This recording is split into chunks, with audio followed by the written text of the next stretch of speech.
Hello and welcome to this episode of In Your Defense. I'm Joe Wire. Today we're going to talk about training and its importance. A very good friend of mine, Pat Rogers, who has forgotten more about training than most people will ever know, is going to talk to us today about why this is important. Hi, Pat.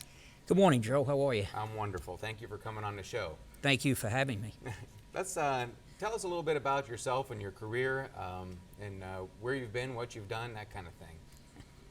I've been around for a while. I've been a United States Marine, retired from the New York City Police Department, and I've had my own training business, EAG Tactical, for the past 26 years. Wow, 26 years. Yeah. And that training is all over the United States? All over the United States, and prior to that, all over the world. Oh, wow. So this show is focused around folks here in Alliance, right? So tell us a little bit about why training is important, what types of training are important, that sort of thing. Well, training is absolutely important. We need to be responsible for our own actions.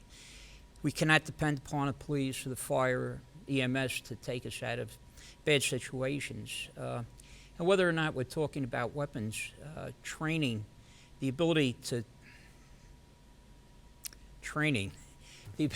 make sure, hang on one second. It's all right. Training gives us the ability to take care of ourselves and our family before the arrival of first responders. Oh, okay. So let's talk about medical training. I know that you offer some advanced medical training with some of your courses and things like that, but just the simple fact of every once in a while going and getting a CPR card, some kind of basic first aid and that sort of thing, really is an important thing, because sometimes we don't have time for the to wait for the ambulance to get there to save the day. We have lots of resources here in town from the American Red Cross and the Alliance Hospital and those sorts of things. If somebody wanted to go out past that, would they be able to come to your classes? Yes and no. While we conduct medical training, it's at a much higher level. What we're looking at doing is stopping blood loss, talking about penetrating injuries, gunshot wounds and such. Certainly there's a number of places where you can go to get that training, get the training that you need for everyday emergencies. Okay. So let's talk about self-defense and carrying a gun. All right. Ohio has a CCW, concealed carry license permit that you can get with 8 hours of training. And that 8 hours of training is more or less around gun safety. It doesn't have anything to do with drawing the gun or actually shooting a human type target. God forbid anybody ever have to do that, but it's a perishable skill, meaning if you don't practice your shooting and practice making good judgments under stress, tell us some things about how we better ourselves in that way. Well, there's a misconception that people have relative to guns. Most people believe that mere possession of a firearm makes them armed, and that's not the truth. The reality is, we could draw an analogy here and say that owning a violin does not make you a musician. So in order to gain the proper training, we have to have good initial training, and generally initial training would be about 16 hours of viable training. But it doesn't stop there. We have to have sustainment training. That sustainment training needs to be regular.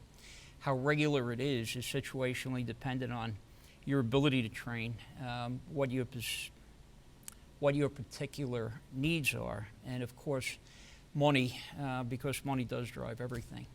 I like to think that 16 hours would be the absolute minimum amount of time training to carry a weapon. Carrying a weapon brings with it a great legal, moral, and ethical responsibility. And we're responsible for an awful lot. Right. Like that, huh? Did you like that? Okay, we'll try that again. A big legal, moral, and ethical responsibility. And if we use this weapon improperly or incorrectly, not only do we stand the chance of hurting someone that doesn't need to get hurt, but also putting ourselves into a situation where we may be subject to criminal civil liability. Right. So, it being a perishable skill, like if we taught somebody to shoot the perfect foul shot, and we spent 4 hours doing that, and a year later, if that person hasn't touched a basketball, at all since their training, they're not going to be anywhere near. It'll be like they had no training at all. So that's absolutely correct. Finding a good local range to go to and practicing and getting that more advanced to keep going up the ladder is really important. It is. We understand that initial basic training will get you to one level, but if we stay at that one level, we're not actually acquiring new training. We're just doing the same training over and over again. It doesn't work out very well. Most people do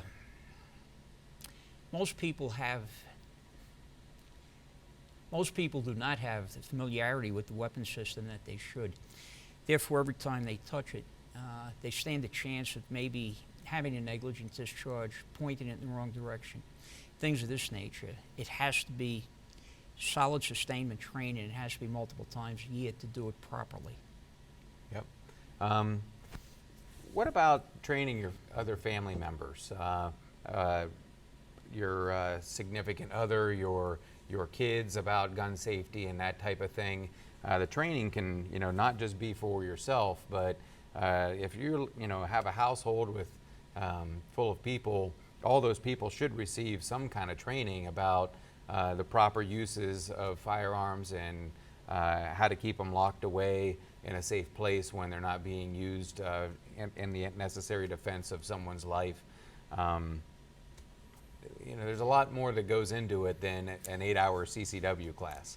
You're absolutely right, and I believe that if you have a firearm in your house, whether it's for defensive purposes or sporting purposes, you really need to make sure that everybody in that household with you understands what the firearm is, what it's capable of doing, and how to bring it into action if necessary. I'm very fortunate. My wife carries a gun. We shoot pretty regularly, and we're very satisfied with what we do. We have no children, and we don't have to worry about the dog getting into the gun. But I strongly believe that if we educate our children early on, it takes away the mystique, the aura of the gun, and allows them to understand what the weapon is. Right. If you think that the gun is hidden and you think it's a secret, the only time that those kids are going to go and investigate what that secret's about is when you're downstairs doing the laundry or out back mowing the yard and that sort of thing. So that's what kind of gets kids into trouble, I think. It sure does. It sure does. I'm a strong believer of bringing children into the fold early on. Kids are able to do things very well at a very early age. The thing they don't have is maturity to make decisions, and that's where we come in. Right. We need to be able to pass that on. Sure. And then let's, there's lots of different shooting sports out there. So shooting isn't necessarily just always a protect yourself against bad people. Nope. In a lot of the classes that I've been to with you and other folks, it's just some people's hobby. They're gaining a life skill, but they're having fun doing it. The shooting sports are infinite. There's shooting sports for women only. There's shooting sports for men only. There's lots of sports that are combined. Do you know of some good places that people can go online and look for these kind of things? Or I absolutely do. One of the best places is the Civilian Marksmanship Program. CMP is a private organization chartered by Congress to provide training to the American people. They have a very, very, very strong air gun program. And it's very sophisticated.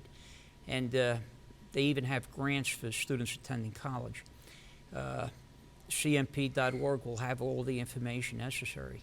Certainly the National Rifle Association, NRA, has a very, very, keep on losing that word, they have a very robust training program, and competitive shooting program.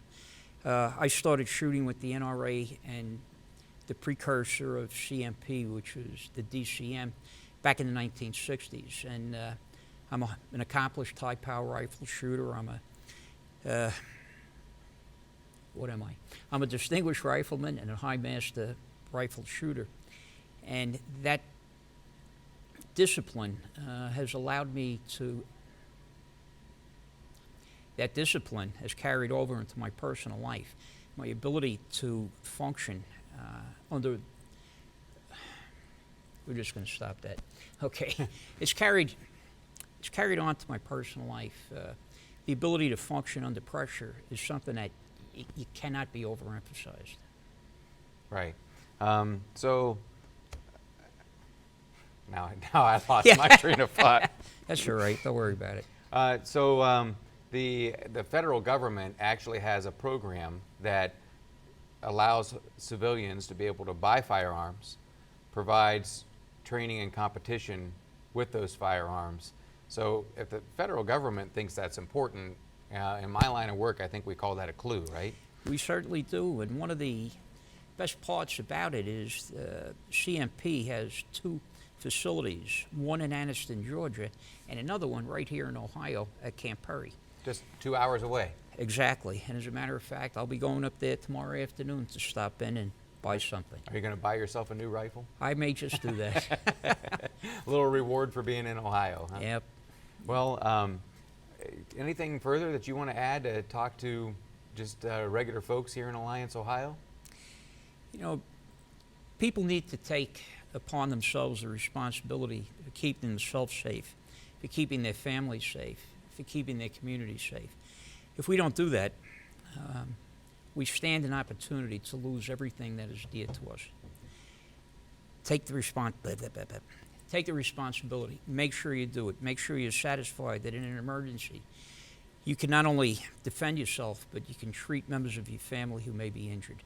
There's a lot of good training out there. Seek it. The best advice from the best guy in the business. Thank you for stopping by and talking to us, Pat. I really appreciate it. And we'll see you next week when you tune in for In Your Defense.